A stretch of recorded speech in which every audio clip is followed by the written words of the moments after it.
نحمده ونصلي على رسوله الكريم اما بعد. محترم بھائیوں، بزرگوں اور دوستوں، اللہ رب العزت کی سب سے بڑی نعمت جو بندے کو ملی ہے وہ ایمان کی نعمت ہے. وہ اتنی بڑی نعمت ہے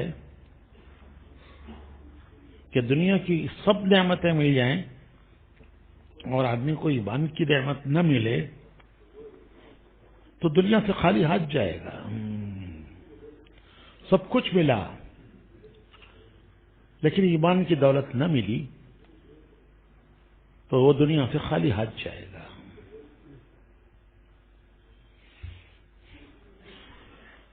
ایک انسان کی ضرورتیں ہیں اور ایک انسان کی زندگی کا مقصد ہے. زندگی کی ضرورتیں ہر آدمی سمجھتا ہے کہ میری زندگی کی ضرورتیں کیا ہیں، اور ہر آدمی ایمان والا، بغیر ایمان والا، مومن، غیر مسلم، سب ضرورتوں کو سمجھتے ہیں کہ زندگی کی ضرورتیں کیا ہیں، اور وہ زندگی کی ضرورتیں پورا کر رہے ہیں اور چاہتے ہیں کہ اچھے سے اچھی طرح سے دنیا کی ضرورتیں زندگی کی ہم پوری کریں. انسان تو انسان، جانور بھی زندگی کی ضرورت سمجھتا ہے.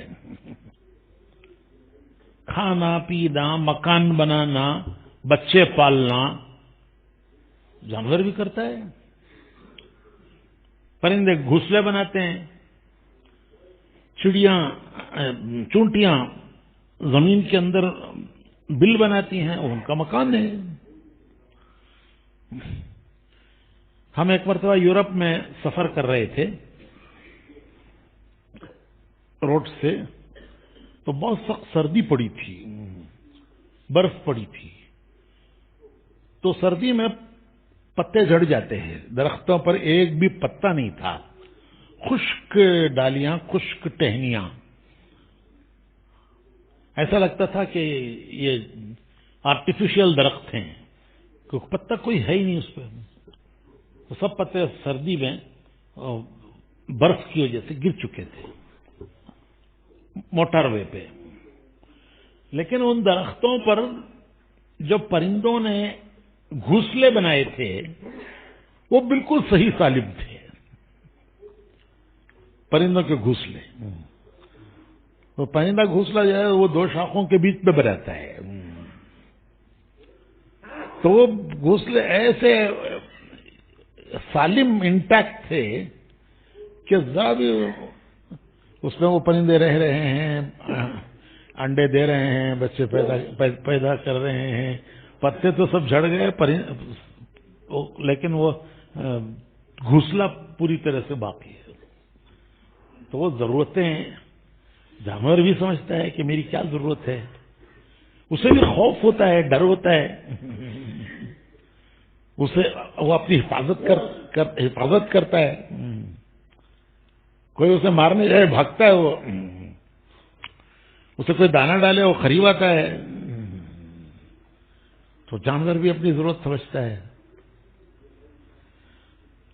تو ضرورتیں انسان بھی سمجھتا ہے، مسلمان بھی سمجھتا ہے، غیر مسلم بھی سمجھتا ہے، جانور بھی سمجھتا ہے. لیکن مقصد زندگی کیا ہے؟ زندگی کا مقصد کیا ہے؟ اس کو سمجھانے کے لیے اللہ نے نبی بھیجے. نبی دو چیزیں بتاتے ہیں. یہ حضرات کا ترجمہ کہیں ہو رہا ہے؟ تو نبی دو چیزیں بتاتے ہیں. ایک، ضرورت کی حد کیا ہے، حد. دوسرے، ضرورت کے پورا کرنے کا طریقہ کیا ہے. وہ حد بھی بتاتے ہیں، طریقہ بھی بتاتے ہیں. اور دوسری بات مقصد بتاتے ہیں کہ انسان مقصد سے غافل ہے، وہ دنیا کے جھمیلوں میں اس طرح الجھا ہوا ہے انسان کہ وہ مقصد زندگی سے غافل ہے۔ عام انسان تو عام انسان ہے، مسلمان غافل ہے کہ وہ دنیا کے جھمیلوں میں اس طرح الجھا ہوا ہے کہ وہ مقصد سے غافل ہے۔ ایک دم سے موت کے وقت سمجھ میں آتا ہے کہ میں نے جس چیز کو مقصد بنایا تھا وہ تو نہیں ملا۔ مشہور قصہ ہے، سکندر، دنیا فتح کرنے والا سکندر، اس کے دو مقصد تھے اس کے سامنے زندگی کے، اس نے جو زندگی کے مقصد بنائے تھے، اس نے دو مقصد اپنے بنائے تھے۔ ایک مقصد دنیا فتح کرنا، تو وہ چلا وہاں سے میکسیڈونیا، یورپ میں میکسیڈونیا، اور ہندوستان تک پہنچا۔ ہندوستان بھی پورا نہیں فتح کر سکا، وہ شمالی ہندوستان سے اس کی فوج تھک گئی، اور وہ کہنے لگے کہ اب ہم کو وطن یاد آ رہا ہے، ہم وطن جانا چاہتے ہیں۔ اب وہ آگے بڑھنے سے انہوں نے انکار کر دیا۔ جب فوج تیار نہیں ہے تو سکندر کیا کرے گا؟ وہ اکیلا مارچ کرے گا، تو مجبوراً وہ واپس گیا۔ تو یہ مقصد تھا زندگی کا کہ مجھے دنیا فتح کرنا ہے، لیکن وہ پورا نہیں ہوا۔ واپسی میں اسے موت آئی۔ وہ بڑا سمجھدار تھا، پڑھا لکھا تھا، ارسطو اس کا استاد تھا، تو وہ سمجھ گیا کہ موت آ گئی ہے۔ اسے غم تھا کہ میں پردیس کی موت مر رہا ہوں۔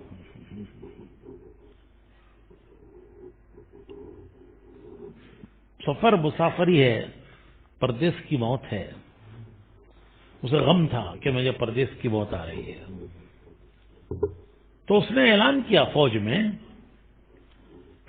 اس نے اعلان کیا کہ ارے ہے کوئی جو میری موت کو اتنا ٹال دے، اتنا مجھے موقع دے دے کہ میں وطن جا کے مر جاؤں۔ میں جانتا ہوں کہ موت وہ اس سے کسی کو مفر نہیں ہے، مر رہا ہے، لیکن میں چاہتا ہوں کہ مجھے اتنے دن کی زندگی مل جائے کہ میں وطن پہنچ جاؤں، پردیس سے وطن پہنچ کے میں وہاں مر جاؤں۔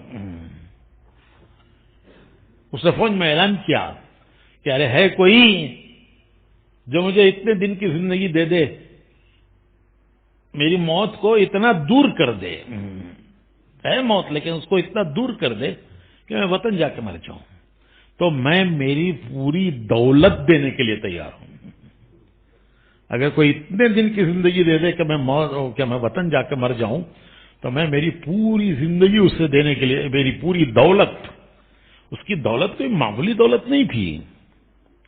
دنیا کے بڑے بڑے بادشاہوں کو اس نے تختوں سے اتار دیا تھا، اور ان کے خزانے جو پتہ نہیں کتنی پیڑھیوں کے، باپ دادا، کھکڑ دادا، سکڑ دادا، کتنے زمانے کے خزانے جو ان بادشاہوں نے جمع کر کے رکھے تھے، وہ سب خزانے سکندر کے ہو گئے۔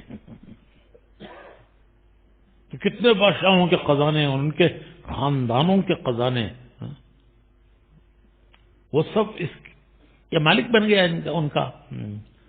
تو وہ کتنا خزانہ ہوگا سکندر کا، وہ سارا خزانہ دینے کے لیے تیار ہے چند دن کی زندگی کے لیے، چند دن، یعنی اتنے دن کے وطن چاہ کے مر جائے۔ اب اندازہ لگائیے کہ چند دن کی زندگی سکندر اپنا خزانہ دینے کے لیے تیار ہے، تو پوری زندگی کی قیمت کیا ہے؟ اللہ نے اتنی بڑی زندگی جو دی ہے اس کی کیا قیمت ہے؟ وطن تک جانے کے لیے چند دن مجھے چاہیے اور میں جا کے وہاں مر جاؤں، مجھے کوئی اور نہیں چاہیے، تو اس کے لیے وہ سب خزانہ دینے تیار ہے۔ تو غور کریں کہ جو پوری زندگی اللہ نے دی ہے اس کی کیا قیمت ہے؟ کوئی قیمت اس کی ہو سکتی ہے؟ تو اتنی بڑی دولت ہے زندگی، لیکن اس کا مقصد کیا ہے؟ دنیا اس سے غافل ہے کہ ہمارا مقصد زندگی کیا ہے۔ تو میں نے کہا کہ سکندر کے دو مقصد تھے، ایک دنیا فتح کرنا اور دوسرے گاؤں میں مرنا، وطن میں مرنا، لیکن دونوں نہیں پورے ہوئے، نہ دنیا فتح ہو سکی نہ گاؤں جا کے مر سکا، وہ راستے میں بتا کے ہی مر گیا۔ تو دو مقصد تھے، دونوں نہیں پورے ہوئے۔ تو اس کے بعد اس نے کیا کیا کہ جب دیکھا کہ اب آ گئی ہے موت تو اس نے وصیت کی کہ میرے دونوں ہاتھ میرے کفن کے باہر رکھو۔ تو لوگوں نے پوچھا کہ یہ کیسی عجیب وصیت ہے، اس کا مقصد کیا ہے آخر؟ اس نے کہا دنیا دیکھ لے کہ اتنا بڑا فاتح، بہت دنیا فتح کرنے والا، بڑے بڑے بادشاہوں کو شکست دینے والا، کوئی بڑی سے بڑی فوج اس کے سامنے ٹک نہیں سکی، کوئی بڑی سے بڑی فوج ٹک نہیں سکی، بڑی بڑی فوجوں کو اس نے شکست دی، بادشاہوں کو تختوں سے اتار دیا، خزانے ان کے لے لیے۔ تو دنیا دیکھ لے کہ اتنا بڑا فاتح وہ دنیا سے کیا لے جا رہا ہے، تو مجھے دنیا دیکھ لے کہ میں کیا لے جا رہا ہوں۔ میں سبق دینا چاہتا ہوں دنیا کو۔ تو ہمارے اردو شاعر جو ہیں بڑے البیلے ہوتے ہیں، تو انہوں نے دو شعر کہے ہیں، لایا تھا کیا سکندر دنیا سے لے گیا کیا، تھے دونوں ہاتھ خالی باہر کفن سے نکلے۔ جب وہ آیا دنیا میں کیا لایا؟ لایا تھا کیا سکندر، پھر دنیا سے لے گیا کیا، تھے دونوں ہاتھ خالی باہر کفن سے نکلے۔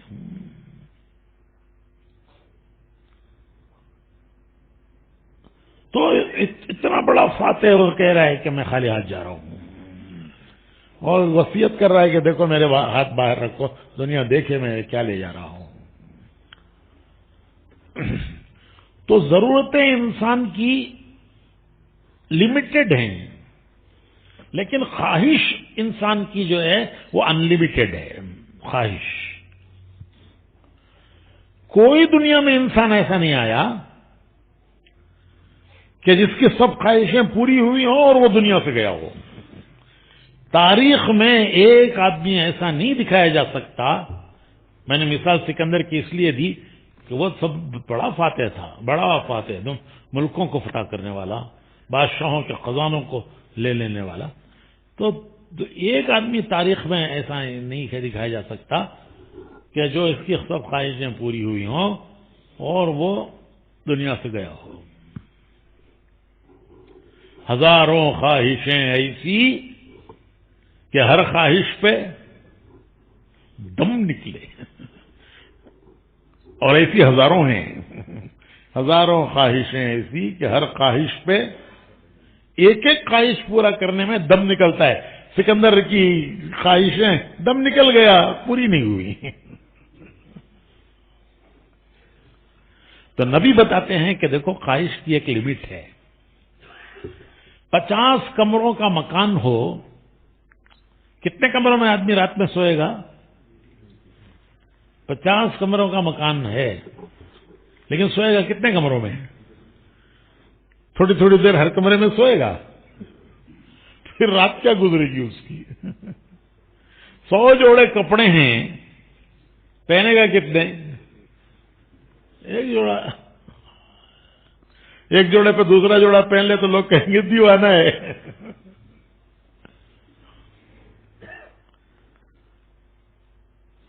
تو ضرور 100 کھانے ہوں دسترخوان پر تو کتنے کھانے کھائے گا؟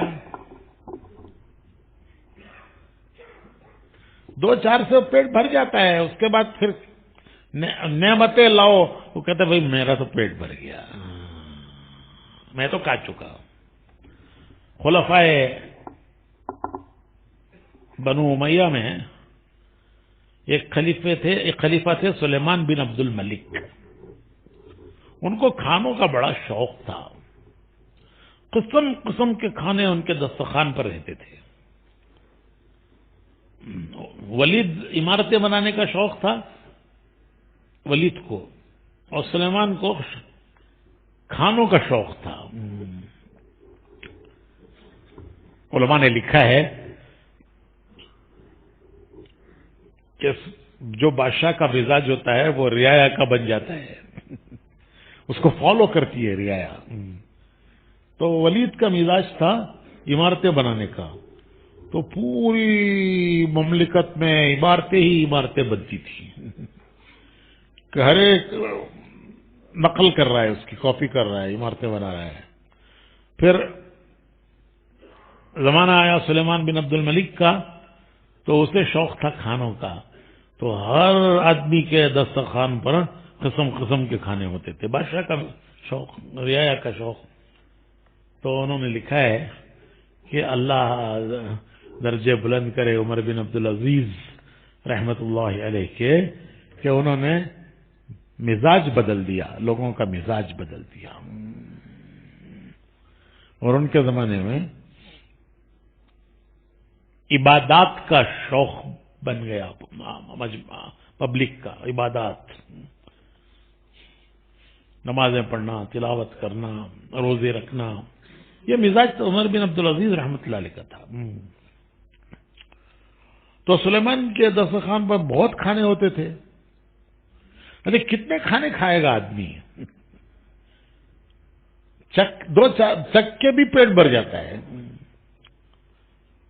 تو حضرت عمر بن عبدالعزیز کو ایک مرتبہ خیال آیا کہ سلیمان کو سمجھانا چاہیے کہ تو نہیں کھا سکتا، اتنے کھانے کیوں پکاتا ہے؟ ہم کشمیر میں دعوتوں میں لوگ بلاتے تھے بھی کھانے کے لیے، تو شروع میں ہم نے دعوتیں قبول کی. اس کے بعد پھر ہم نے کہہ دیا بھائی ہم آپ تمہاری دعوت پہ نہیں آئیں گے. انہوں نے کہا کیوں؟ ہم نے کہا کہ تم اتنا پکاتے ہو جو کھا نہیں سکتے، کیوں ضائع کرتے ہو؟ اتنا پکاؤ جتنی ضرورت ہے.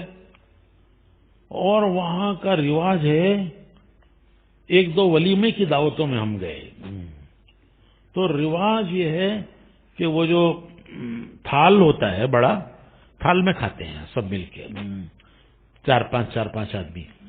تو تھال میں وہ جو پکانے والا ہوتا ہے، وازوان کہتے ہیں اسے ان کے یہاں، پکانے والا کھانا، وہی لا کے ڈالتا ہے، ڈالتا رہتا ہے، کوئی منع ہی نہیں کرتا. وہ خود ہی دیکھ، پھر وہ خود ہی ڈال کے چلا جاتا ہے. پھر وہ اگلا ڈش وہ آتا ہے، پھر وہ اگلا ڈش والا آتا ہے، پھر وہ اگلے ڈش والا آتا ہے. کوئی 15-20 ڈشیں. اس میں کا 1/10واں حصہ بھی آدمی کھاتا نہیں. بھائی کیا کرتے ہو بھائی؟ بس وہ اس میں بیسن، کیا وہ ڈسٹ بن، اس میں ڈال دیتے ہیں. ہائے ہائے، کتنی بڑی نعمتوں کی ناقد بھی ہے. ہم نے کہا ہم نہیں آئیں گے بھائی تمہاری دعوت میں، یہ ہم سے نہیں برداشت ہوتا. تو حضرت عمر بن عبدالعزیز نے سوچا کہ سلیمان کو سبق سکھانا چاہیے، کچھ سمجھانا چاہیے. وہ بہنوی تھے، سلیمان بن عبد الملک کے بہنوی تھے اور مدینے کے گورنر تھے، خلیفہ بننے سے پہلے مدینے کے گورنر. تو بہنوی تھے، ایک رشتہ ہوتا ہے. انہوں نے کہا سلیمان کی دعوت کی. سلیمان نے کہا کہ ارے اتنے کھانے میں پکواتا ہوں پھر بھی میری خواہش پوری نہیں ہوتی، تم کیا کھلاؤ گے مجھے؟ تو عمر بن عبدالعزیز رحمۃ اللہ علیہ نے فرمایا کہ نہیں، آپ کی شان کے مناسب دعوت ہوگی. اور دعوت کا وقت ہوا، خوب کھانے پکوائے. حضرت عمر بن عبدالعزیز نے، اور جب وہ کھانے کے لیے آئے خلیفہ سلیمان بن عبدالملک، تو پہلے بیٹھتے ہیں نا، تھوڑی دیر بیٹھتے ہیں، باتیں کرتے ہیں، تو جہاں بیٹھتے ہیں باتیں کرتے ہیں وہاں انہوں نے سوکھی چیزیں رکھ دی، کھجور، کشمش، بادام، ایسی کچھ چیزیں وہاں رکھ دی۔ سلیمان کو بھوک لگی، عمر بن عبدالعزیز باتیں کر رہے ہیں، اسے بھوک لگی تو اس نے اٹھا کے انجیر کھایا، بادام کھایا، کھجور کھایا۔ سلیمان بن عبدالملک نے، حضرت عمر بن عبدالعزیز نے جو انتظام کر رہے تھے ان سے کہا تھا کہ دیکھو جب تک میں خود آ کے کھانا نہ اٹھاؤں تب تک کھانا رکھنا نہیں، جب بھی آؤں یہ کہنا کہ حضور بس تیار ہے، بس ابھی آ رہا ہے، ابھی آ رہا ہے، لیکن لانا نہیں، میں خود اٹھ کے آؤں گا پکانے کی جگہ پر تو یہ اشارہ ہوگا کہ اب رکھو۔ تو وہ حضرت، اچھا پھر سلیمان کو بھوک لگی، اس نے وہ کھائیں کچھ چیزیں، پھر کہا کہ عمر کھانا کب آ رہا ہے؟ تو بڑے خفا ہوئے وہ خدمت والوں پہ، یہ بناوٹی خفگی، ارے لاؤ امیر المومنین بیٹھے ہیں انتظار میں، تم کیا کر رہے ہو تم؟ تو وہ سب جانتے تھے کہ یہ سب بناوٹی ہے، وہ کہتے ہیں حضور بس اب آ رہا ہے، بس حضور بس بالکل تیار ہے، بس ابھی آ رہا ہے۔ پھر سلیمان سے عمر بن عبدالعزیز باتیں کرتے رہے، پھر تھوڑی دیر کے بعد اسے بھوک لگی، پھر اس نے کہا کہ عمر آخر تمہارا کھانا کب آئے گا؟ اور اب وہ اور زیادہ، پہلے سے زیادہ ناراض ہوئے، لیکن سب کو، خدمت والوں کو پتا تھا کہ یہ ناراضگی خفگی ہے، بناوٹی ہے۔ جب عمر بن عبدالعزیز رحمۃ اللہ علیہ کو اندازہ ہو گیا کہ یہ جو کچھ اس نے کھایا ہے، کھجور، کشمش، بادام وغیرہ، اس سے اس کا پیٹ بھر چکا ہے، اب پیٹ اس کا بھر گیا ہے، تو پھر خود اٹھ کے گئے اور کھانا لا کے رکھا، خود کھانا لے کر آئے۔ تو سلیمان کہنے لگا کہ عمر اب کیا کھاؤں میں، اب میں کیا کھاؤں، بھوک لگتی رہی، جو کچھ سامنے تھا میں وہ کھاتا رہا، میرا تو پیٹ بھر گیا، اب میں کیا کھاؤں؟ تو حضرت عمر بن عبدالعزیز رحمۃ اللہ نے عرض کیا کہ میں نے بس یہی بتانے کے لیے آپ کو دعوت کی تھی، میری گستاخی کو معاف کیجیے، میں بس یہ بتانا چاہتا تھا کہ جو پیٹ سوکھی چیزوں سے بھی بھر جاتا ہے اس کے لیے اتنے کھانے پکوانے کی کیا ضرورت ہے، اتنے کھانے کیوں پکانے کی ضرورت کیا ہے؟ بس میں یہ بتانا چاہتا تھا آپ کو۔ تو خواہش، اس کی کوئی حد نہیں، کوئی لمٹ نہیں ہے، کوئی خواہش انسان کی ایسی نہیں ہے، دنیا میں کوئی انسان ایسا نہیں آیا کہ اس کی سب خواہشیں پوری ہو کر کے وہ دنیا سے گیا ہو۔ خواہشیں سینے میں رہ جاتی ہیں اور آدمی ان خواہشوں کو لے کر زمین کا پیون بن جاتا ہے۔ تو نبی بتاتے ہیں کہ دیکھو لمٹ ہے، لمٹ، ضرورت بتاتے ہیں اور ضرورت کے پورا کرنے کا طریقہ بتاتے ہیں۔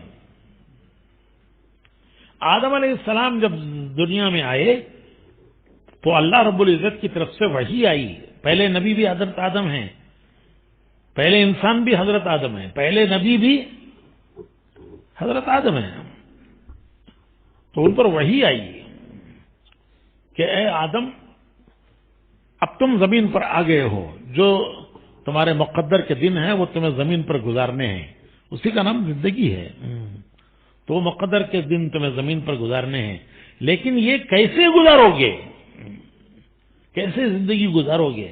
زندگی تمہیں پوری کرنی ہے، کر کے پھر آنا ہے میرے پاس، لیکن یہ زندگی کیسے گزارو گے؟ تو ہماری طرف سے دو چیزیں آئیں گی، ایک حکم آئیں گے، دوسرے ان حکموں کے پورا کرنے کے طریقے آئیں گے، کہ یہ حکم ہے، یہ اس کے پورا کرنے کا طریقہ ہے۔ جو ان حکموں اور طریقوں پر چل کے دنیا کی زندگی گزار کے آئے گا وہ کامیاب آئے گا۔ آئے ہیں جنت سے، واپس جانا ہے واپس کہاں جانا ہے؟ وہیں سے آئے ہیں، وہیں جانا ہے. راستہ کیا ہے؟ راستہ کیا ہے؟ راستہ باپ کا راستہ ہے، حضرت آدم علیہ السلام کا راستہ ہے. پھر ہر زمانے میں نبی زندگی گزارنے کے راستے لائے ہیں. ایک بات. دوسری بات، مقصد کیا ہے زندگی کا؟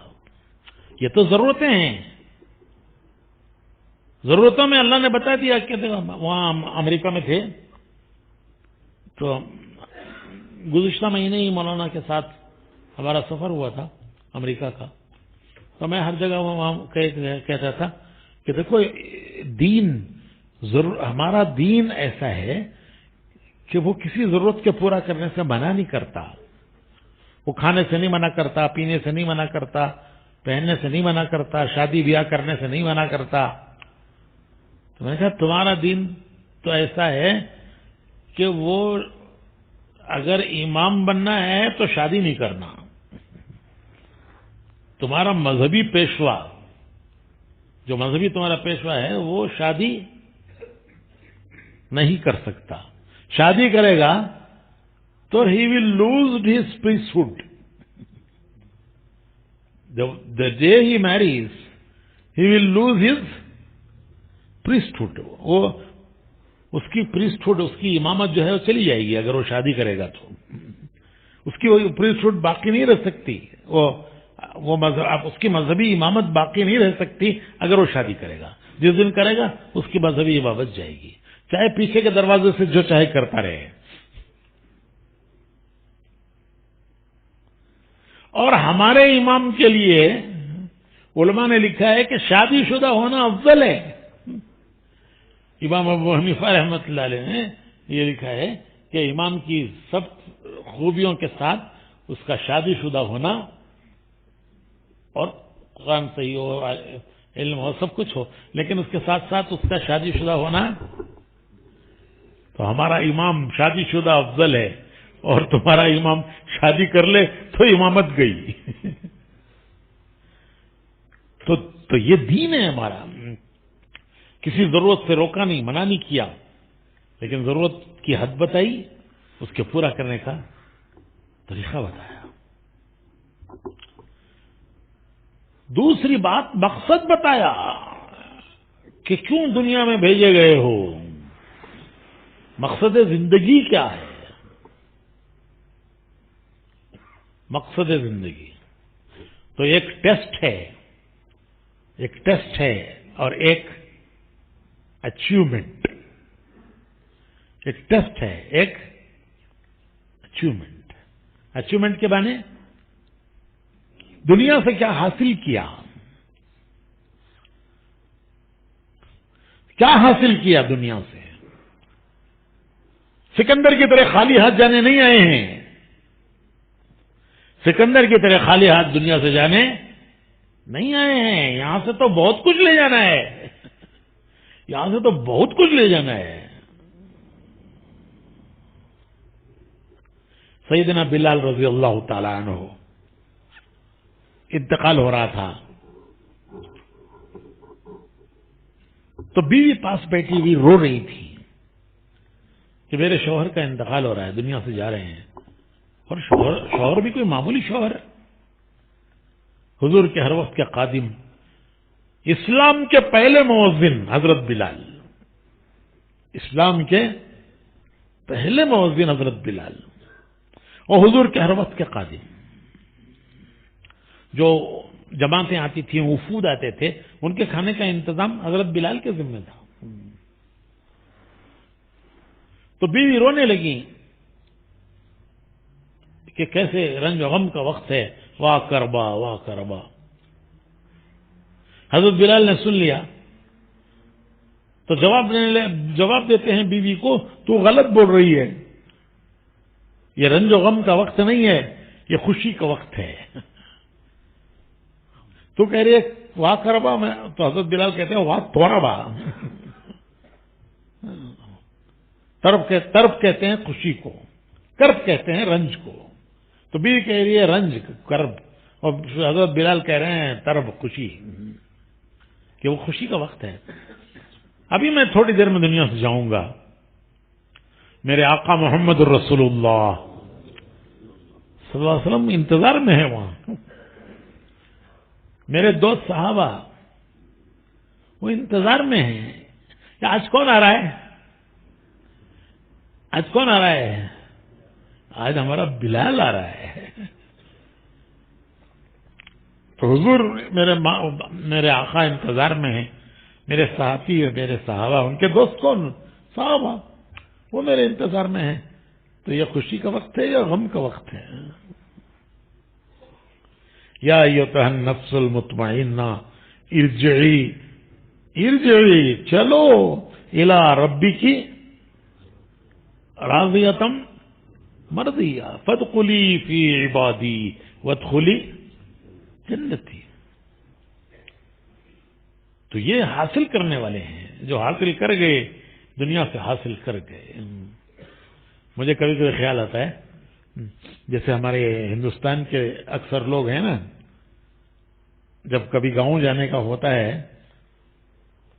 تو وہ ایئرپورٹ پہ کھڑے کھڑے سوچتے ہیں, ہمارے جو امارات, سعودیہ, کویت, یہاں ہمارے لوگ رہتے ہیں, تو جب ایئرپورٹ پہ جاتے ہیں گھر جانے کے لیے چھٹیوں میں ویسے, تو ایئرپورٹ پہ کھڑے کھڑے سوچتے ہیں کہ تھوڑی دیر کے بعد میں ہندوستان پہنچوں گا, گاؤں پہنچوں گا, وہاں ایئرپورٹ پر بیوی آئی ہوگی, بچے آئے ہوں گے, ماں باپ آئے ہوں گے, تو وہ کھڑا ایئرپورٹ پہ خواب دیکھ رہا ہے کہ تھوڑی دیر میں وہاں پہنچوں گا, میرے استقبال کے لیے کون آیا ہوگا, اور گھر میں بریانی پکی ہوگی, گھر میں بریانی پکی ہوگی. تو بریانی کی خوشبو وہاں ایئرپورٹ پہ آ رہی ہے اسے. انڈیا میں گھر میں جو بریانی پکی ہے اس کی خوشبو وہاں اسے ایئرپورٹ پہ آ رہی ہے دبئی کے. تو اس طرح حضرت بلال کہتے ہیں کہ کیا تو کہہ رہی ہے, غلط بول رہی ہے, تھوڑی دیر میں جاؤں گا, تھوڑی دیر میں آخرت میں پہنچوں گا, وہاں میرے آقا انتظار کر رہے ہیں کہ آج میرا بلال آ رہا ہے, آج میرا بلال آ رہا ہے. جیسے بیوی انتظار کرتی ہے, آج میرا شوہر آ رہا ہے. صحابہ انتظار میں ہیں کہ آج ہمارا بلال آ رہا ہے. یہ تھے جو دنیا کا مقصد حاصل کرنے والے, مقصد حاصل کرنے والے. تو میرے بھائیوں, اللہ رب العزت نے جو دین دیا ہے وہ اس دنیا سے کچھ حاصل کر کے لے جانے کے لیے دیا ہے. ضرورتیں اس کی اللہ نے اجازت دی ہے, اجازت طریقہ بتایا ہے کہ اس طرح ضرورتوں کا اس کو پورا کرو. لیکن مقصد زندگی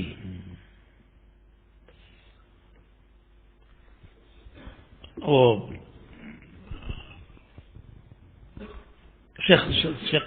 شیخ سعدی بڑے علماء میں گزرے ہیں. وہ چھوٹے چھوٹے آج تک ان کی کتابیں مدرسوں میں پڑھائی جاتی ہیں, ان کا بدل نہیں ملا آج تک. تو شیخ سعدی کہتے ہیں کہ جب تو دنیا میں آیا تھا تو تیرے آنے پر سب خوش تھے اور تو رو رہا تھا. جب بچہ پیدا ہوتا ہے تو سب سے پہلا کام وہ روتا ہے. اگر وہ نہ رہے تو ڈاکٹر کہتا ہے اس کے ساتھ کچھ پرابلم ہے, اس کو رونا چاہیے. نہیں رویا تو کچھ پرابلم ہے, کسی طرح اس کو جلدی رلاؤ. تو شیخ سعدی کہتے ہیں کہ جب تو دنیا میں آیا تھا تو رو رہا تھا اور دنیا خوش تھی, محلے میں لڈو بٹ رہے ہیں. آپ کے کیا بٹتے ہیں؟ چاکلیٹ. چلو چاکلیٹ کا زمانہ ہے. کیا ہوا بھائی, کس خوشی میں؟ منا پیدا ہوا ہے.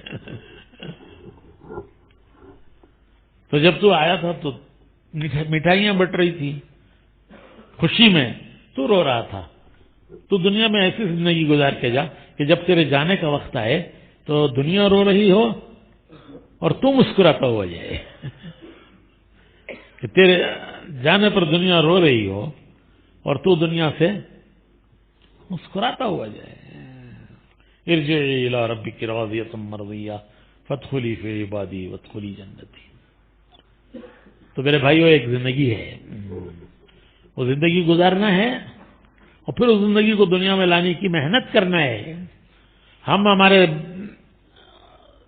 ہمارے ملکوں کے لوگ جو یہاں بسے ہوئے ہیں، دنیا میں بسے ہوئے ہیں، ہم ان سے یہی کہتے ہیں کہ بھائیو آپ نمائندے ہو، اللہ اس کے رسول کے نمائندے ہو.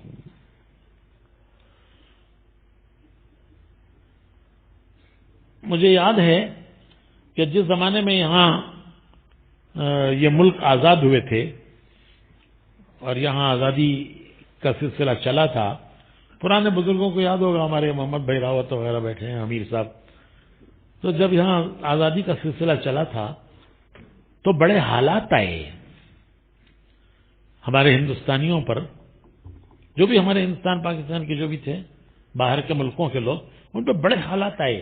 ان کے تجارتی لائسنس کینسل ہو گئے، کن کن حالات سے گزرے، اور سب کے قدم یہاں سے اکھڑ گئے تھے.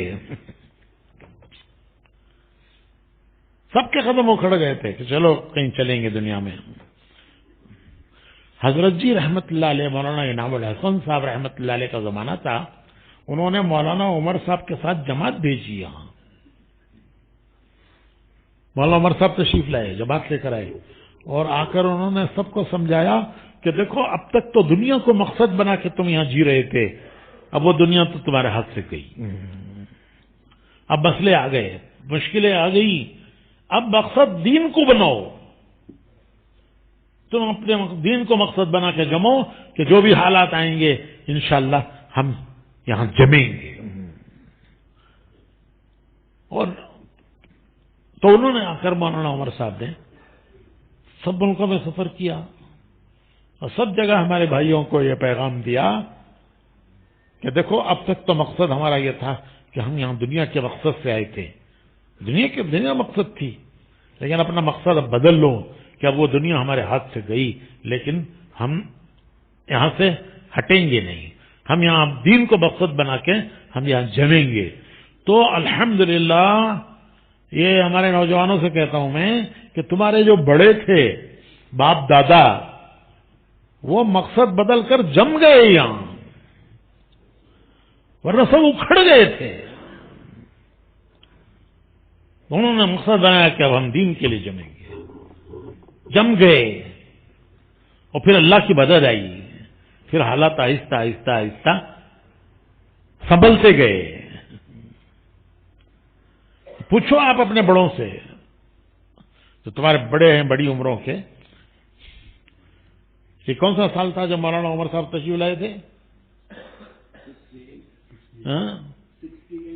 68. تو انہی دنوں میں یہ سب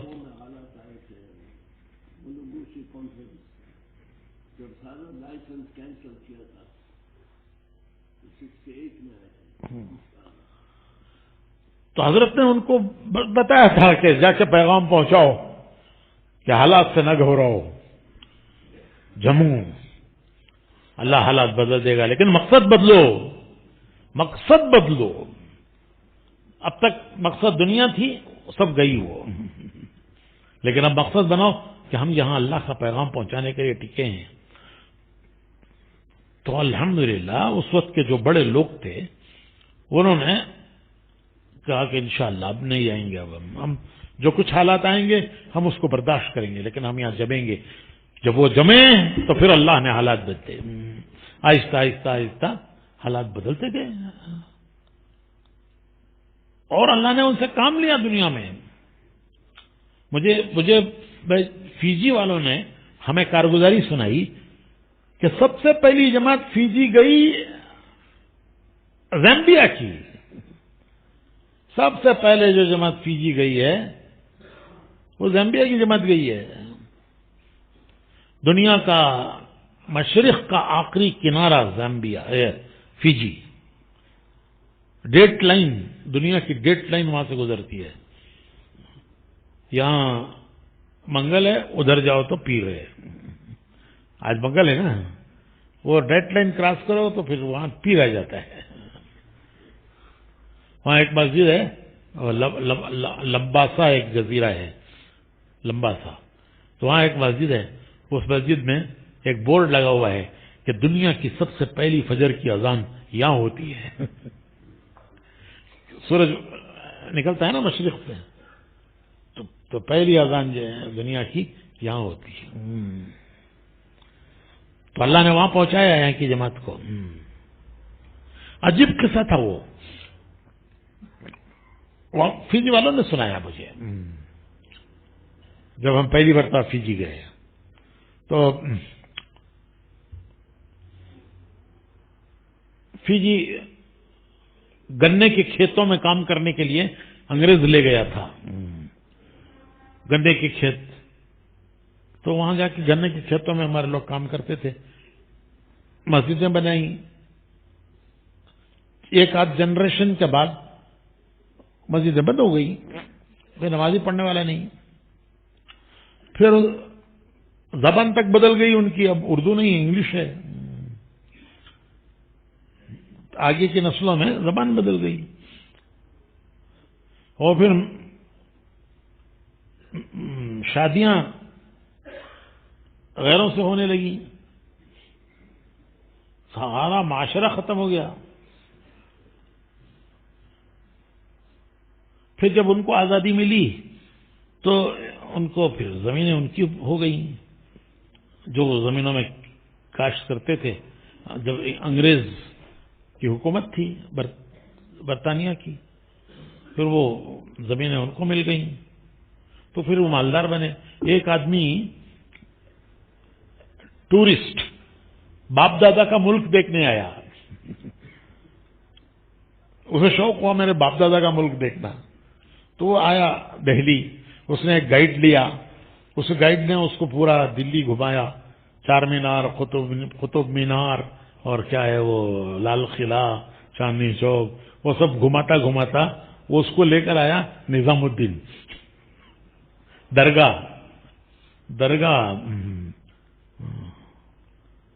درگاہ سے. وہ آدمی نکل رہا تھا، کسی تبلیغ والے کی نگاہ پڑی اس پہ.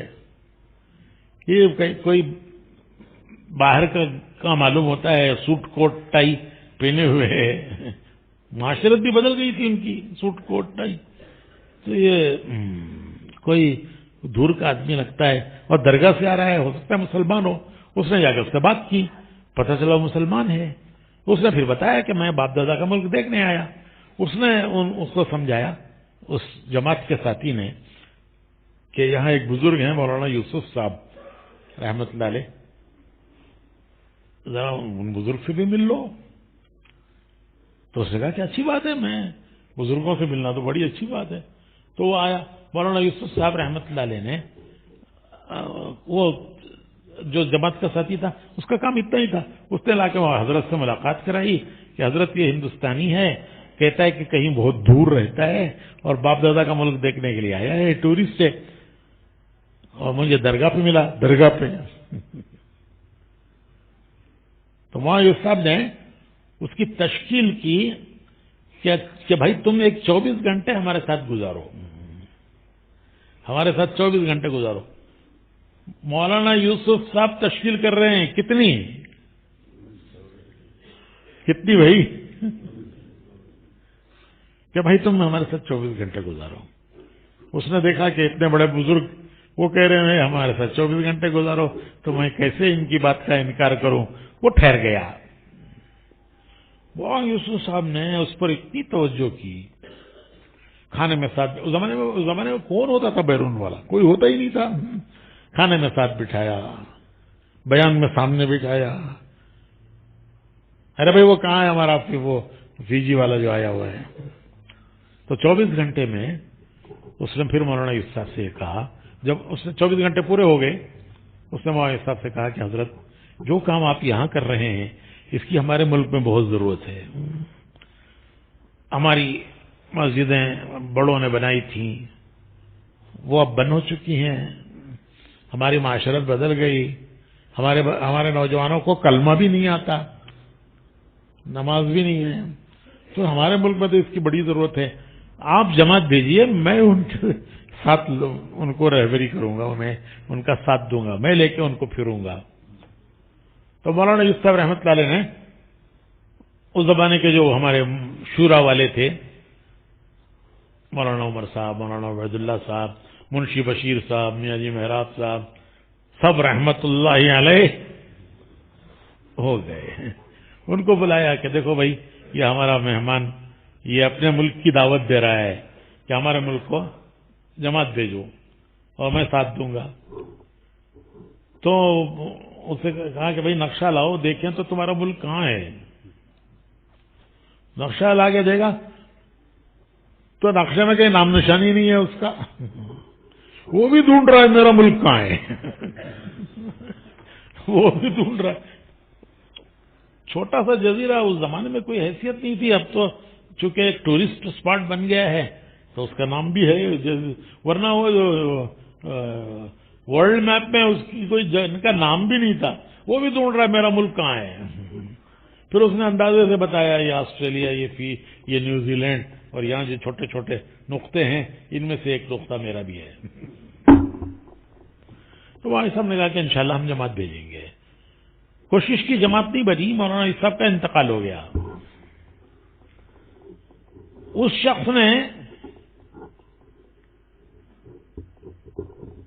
جو کچھ اچھا وہاں کچھ اب حج کا سلسلہ بھی شروع ہو گیا تھا، تو جن کے پاس کچھ پیسہ ہو گیا وہ کہیں گے حج کے جائیں گے، تو حاجی جا رہے تھے، حاجیوں سے اس شخص نے کہا کہ حرم میں تبلیغ والوں کو تلاش کرو، اور اگر تبلیغ والے تمہیں ملے تو ان سے کہنا کہ انہوں نے وعدہ کیا تھا جماعت بھیجنے کا، وہ پورا نہیں ہوا، ابھی تک جماعت آئی نہیں۔ تو حاجیوں نے تلاش کیا۔ اس زمانے میں ملکوں کے جوڑ ہوتے تھے، مکہ مکرمہ میں، مدینہ طیبہ میں ایک ایک ملک والوں کو جوڑ کرتے تھے، ان کا بلاتے تھے، دعوت دیتے تھے، کھانا کھلاتے تھے، ان کو کام کی ترغیب دیتے تھے، ملکوں کے جوڑ ہوتے تھے۔ اس وقت کام بالکل کھلا ہوا تھا، تو لوگوں نے اسے وہاں پہنچا دیا۔ ہفائر مرکز تھا مکہ مکرمہ میں۔ تو اس نے آ کے ملاقات کی، حضرت کا تو انتقال ہو چکا تھا مولانا صاحب کا، مولانا انعام صاحب سے ملی۔ اس نے پھر یاد دلایا کہ ہمارا بھائی آیا تھا، آپ نے اس کو اس نے ہم کو آپ کی یاد دہانی کرانے کے لیے بھیجا ہے کہ آپ نے جماعت بھیجی نہیں۔ تو حضرت نے عرض کیا کہ انہوں نے فرمایا کہ بھائی ہم نے کوشش کی بہت، لیکن جماعت بن نہ سکی۔ اس زمانے میں بہت دور کی بات تھی، وہ ہمارے یہاں تو پاسپورٹ بننا مشکل ہوتا تھا اس زمانے میں۔ ہم ابھی بھی کوشش میں ہیں، جماعت بنے گی تو انشاءاللہ بھیجیں گے۔ اس وقت ملکوں سے جماعتیں بن کے آتی تھیں، ملکوں میں جاتی تھیں۔ حج کے بعد مدینہ منورہ سے جماعتیں روانہ ہوتی تھیں۔ یہ سب رکاوٹیں نہیں تھی اس وقت، دنیا کے ملکوں سے جماعتیں بن کے آتی اور مدینہ منورہ سے جماعتیں ملکوں میں جاتی تھی۔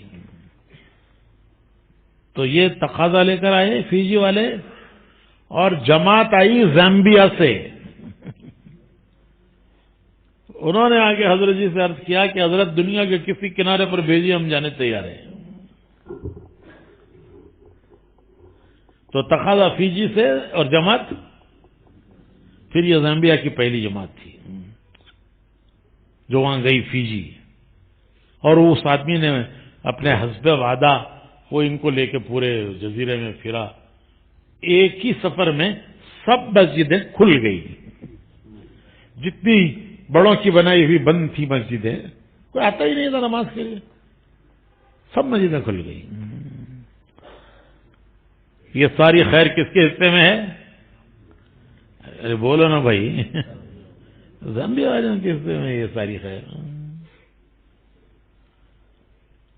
اور یہ خیر کیسے حصے میں آئی؟ ان کی نیتیں بدلنے پر۔ یہ نیت کر کے یہاں ٹھہرے کہ اب ہم دنیا کی نیت سے نہیں ٹھہر رہے ہیں، اب ہم یہاں دین کے لیے ٹھہر رہے ہیں۔ پھر دیکھو اللہ نے آج یہ کیسا گلشن بنایا ہے، اللہ نے کیسا گلشن بنایا ہے یہاں۔ لیکن یہ سب یہ بڑوں کی قربانی اور ان کی نیتیں بدلنا کہ ہم یہاں اب دین کے کام کے لیے ٹھہرے ہیں۔ تو ہم دنیا میں جہاں بھی ہمارے لوگ ہیں، ہم ان سے کہتے ہیں کہ بھائی دنیا بھر میں اللہ نے ہندوستان، پاکستان، بنگلہ دیش، ایک ہی ملک تھا، 3 حصے کی انگریز نے۔ جو ہمارے لوگ وہاں رہ رہے ہیں وہ اللہ کے دین کے کام کی نیت کر کے ٹھہرے۔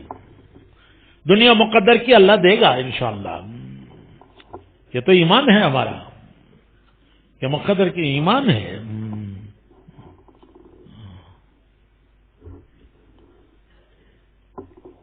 تو وہ تو مقدر کی اللہ دے گا، لیکن نیت اگر ہم نہیں کریں گے دین کی، اللہ پاک بہت بڑی دولت دے گا، بہت بڑی دولت۔